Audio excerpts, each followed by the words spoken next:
I have some news that we talked about right before we came here and came into the second hour, where the Speaker of the House, Nancy Pelosi, has announced that Liz Cheney. Can you hear the boos? I can hear people in this audience just especially booing. In Wyoming, where she's basically done for. Yeah. Liz Cheney will join the January 6th Select Committee. Here is, brace yourselves, here is Speaker Pelosi. Play 26. I'm saying this in seniority order. Congresswoman Liz Cheney of the Armed Services Committee has patriotically agreed to serve on the committee. We're very honored and proud that she has agreed to serve on the committee. It's really important for you all to know what our purpose is for this, and that is that the findings of the legislation speak to the testimony of the director of the FBI, when he basically said there were more deaths from domestic terrorism than from global terrorism in our country in the previous year. Testimony from the Department of Homeland Security about concerns that are out there. All of these institutions talking about, well, I hate to even go there, but it's what they have said in terms of white supremacy, anti-Semitism, Islamophobia, all of these attitudes that have contributed to what happened on January 6th. I just, Buck, when I hear this, I don't know how Nancy Pelosi looks herself in the mirror to argue that white supremacy, as the murder rate is skyrocketing all over this country. To my knowledge, Buck, there hasn't been a single white supremacist mowing down people in Chicago, in Nashville, where I live, and murders are up 50%. In New York City, where you live, and murders are skyrocketing. In Portland, where murders are up over 500%. It is such a dishonest thing to even say, leaving aside the Liz Cheney defection. I don't know how anyone with a functional brain can make the argument that white supremacy, as we prepare to roll into July 4th, is one of the biggest threats in this country. I'm not sure it's in the top 25 biggest threats. And yet, as somebody who used to work in the federal bureaucracy, as one of those guys writing those reports and looking at all the terror threat information, Clay, if you want to rise up within the ranks of the FBI, or if you want to be somebody who's getting a pat on the head from Biden while you're over at the DOJ, this is the game you play now. You can always find analysts from within the government who will take a tasking, they'll take an order from on high. Give us the assessment, the threat that, and you know what they want. I mean, does anybody in America not know that when the Biden administration says, hey, we need an assessment now from the intelligence community on the biggest threat we face, and when you start to dive into some of the assumptions and the ways that they play this game, first of all, why are they doing it? I mean, why are Clay and I even talking about this right now? Because there is a narrative here of the insurrection, which was not an insurrection. It was a riot. Some people got out of hand. I mean, we've seen this with the kind of charges that are now finally being brought, and in some cases now plea deals agreed to. Clay, it's things like trespass on federal government property, maybe some destruction of federal government property, which when BLM activists and Antifa were destroying federal government property, that's a glorious uprising, and we're not supposed to question that or say that anyone should be severely punished. But these are more minor violations of federal statute, nothing having to do with murdering a police officer, because as we know, that didn't actually happen. There was no police officer that day murdered. The only person killed through an act of violence on January 6th was Ashley Babbitt.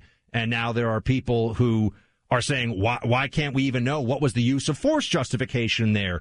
Who shot Ashley Babbitt? These are questions that remain that we don't get answers to. I mean, when there's a shooting that involves an unarmed black suspect, for example, if we don't know the name of the officer within hours, 30 seconds after the shooting, pandemonium. The media is completely, the double standard here is absolutely just mind-blowing, although I guess at this point we just know this is how they do things. But when you look at what is the purpose of the January 6th Select Committee, it's just to create the fodder, to create the grist for the mill, so to speak, of the corporate Democrat media having an excuse to day in and day out say there was an insurrection, Trump called for the insurrection, and all Trump voters are somehow guilty by association with this. And oh, by the way, we're under constant threat as a nation from a white nationalist uprising, and by that they mean of Trump supporters, to overthrow and destroy the government. This is the kind of psychotic hyperbole that really does do damage to a country, because unfortunately there are very easily misled, and there tend to be people that also wear 3 masks even outside alone, who see this stuff, who hear this stuff from Pelosi, and they buy into it. And it's horrifying. And this also motivates the decisions and goals of changing our voting bills, right? Because if there's an insurrection and the government might get overthrown, you go look at the data, Buck.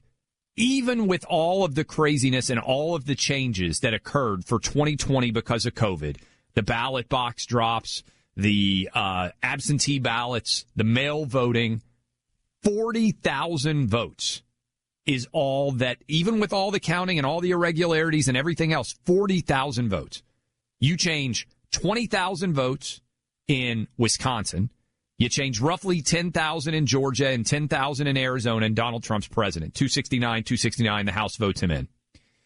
20,000 people, given that he lost by 40,000, 20,000 people, one arena changes their opinion. And we are talking about a different president.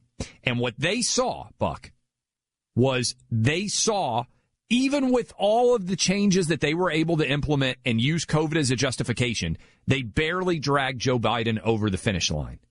And they are using the insurrection, and they are using the threat of white supremacy, and they're trying to tie that to the Trump voters to argue that they need to federalize all elections while they have a tiny minority in the House and a Kamala Harris breaking the tie majority in the Senate. That's it. What you're addressing here is the deep insecurity that at least intelligent and self-aware Democrats who follow politics know is at the heart of this entire Biden administration. Yes, they have a de facto majority in the Senate. They have a slim majority in the House, and they have the presidency. But just by a hair's breadth, I mean, this was a very narrow, and in fact, Republicans did pretty well in the 2020 election overall, in a year when the party in power is going to get shellacked because it's a once-in-a-century pandemic health crisis. And they were able to pile the rolling riots of BLM and Antifa on top of the pandemic to create just so much psychological exhaustion and so much sense of honestly despair among Americans that anything that wasn't what was going on felt like, that was enough. They can't count on that the next time around. They know that. But I worry that they're trying to manufacture a similar sense of despair and fear. In fact, I believe this is what they are doing with this continued, the insurrection in Clay. How can we have a country where we have two political parties that want to solve problems and be serious with each other when one political party looks at the other one and says, you and all of your voters, you would overthrow the Capitol. You'd burn it down if you had to. And we're worried you're going to do it any given day. That's what this select committee is meant to imply to everybody who voted for Trump and everybody on the right. And not only do you want to overthrow the government, but your motivations for voting for Donald Trump were sexist, racist, homophobic. You are an awful human being. As Hillary Clinton said, you are deplorable. And I believe that there is a great mass of people, and we know this, Buck. Hispanics broke for Donald Trump in 2020 at a much higher rate than they did in 2016. Black Americans voted for Donald Trump at a much higher rate in 2020 than they did in 2016.